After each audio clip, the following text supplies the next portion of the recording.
Hey, welcome to the show that'll tell you how to successfully take a road trip. It's where you can find out what food to bring, how to pack, how to check the car, and also possibly the most important thing, who to bring on the trip. You are watching Road Trips. Well, when you're first starting to plan your road trip, you need to decide where you're going. You can go to your parents', maybe your grandparents', or maybe your friend's house, or maybe just a trip to nowhere. But wherever you decide to go, make sure that they know you're coming, so you know you have a place to sleep at night. Next, think about who you're going to take this road trip with. Will it be a group of your closest friends? Or maybe just one of your best friends? For me, it was my girlfriend as we made our way to Texas to visit my mom for Thanksgiving. Whoever it may be, make sure that they can share the driving time. My recommendation and what we did is we planned stops about every 2 hours. About every 4 hours for gas fill-ups and about every other 4 hours for bathroom breaks. You also might want to check out some points of interest to see if there's anything that you might be interested in seeing, so you can plan on being that one of your stops. Well, now that you know where you're going and who you're going with, you'll need to get good directions so you know the exact route you're going to take. I use Google Maps for my trip, and they're great. All you do is type in the beginning and ending address, and if you want, you can even avoid highways and tolls. Now, once you get the map, look at it and make sure that it is the best route. A good thing to avoid would be the major cities, especially during prime rush hour times, which are like 6 to 8 in the morning and 3:30 to 7 at night. You can ask the person you're going to visit to which roads might be the best to take. Now that you have it all mapped out, print it all out and include a large map of the whole route, so you can make adjustments if you run into an accident along the way, and avoid that clog in the road that could last a few hours. Okay, so next, you want to know the car you're going to take. Part of knowing the car is making sure that it is up to par.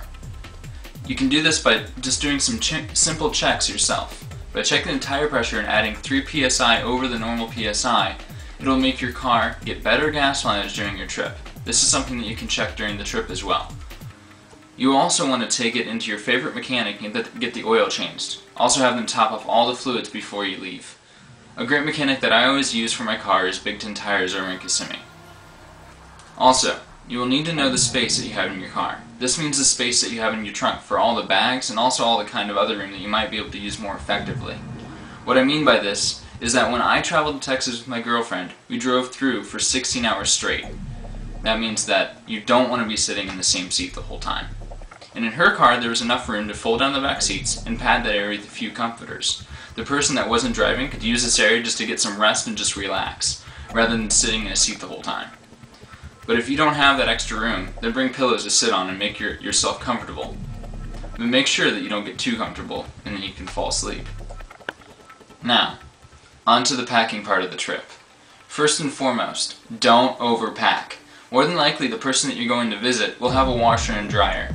So, you would probably be able to do some laundry there, and if they do, you don't have to pack so much. Second, when you're packing, make sure to pack safely.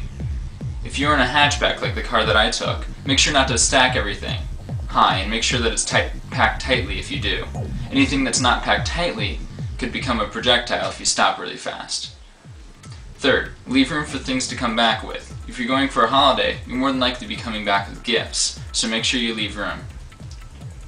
Now, on to the fun stuff. You want to have the camera with you. You want to take pictures of the scenery and definitely pictures of the welcome to this state sign. And if your camera can, take videos and such, just in case you want to remember something specific about a certain moment in your road trip. You also want to take some music with you. Remember that your set radio stations will probably not work outside of your county. So make sure that you have your favorite CDs with you. Make sure they're high energy and something to keep your mind awake. Our friends made us a care package that had a CD in it called Baby Jams. Here's a little sample of the CD.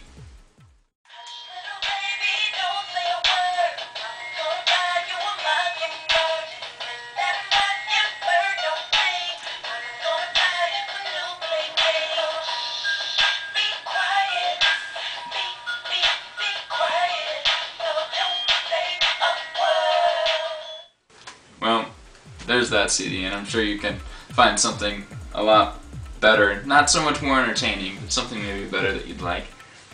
Alright, well, they also included some of our favorite snacks in that little pack that they gave us, which brings me to the next point. The food.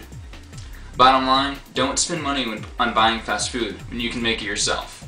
Make sandwiches and bring snacks like granola bars, cereal, but don't bring a lot of junk food because all it will do is make you tired. Also, bring something to help you stay up when it gets late at night. We brought chocolate espresso beans, and those worked great. Kept you up, and also didn't put you to bed. Also, you'll want to think about drinks.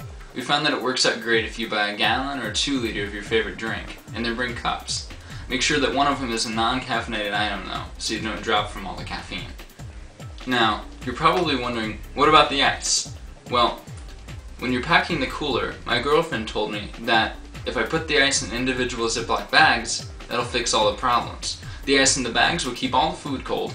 You can also use all that ice for the drinks that you're going to be drinking. And then, since the ice is in the bags, you don't have to deal with all that watery mess that's usually in a cooler. Well, that's it for this time. I hope that I gave you a few pointers on how to take a successful road trip.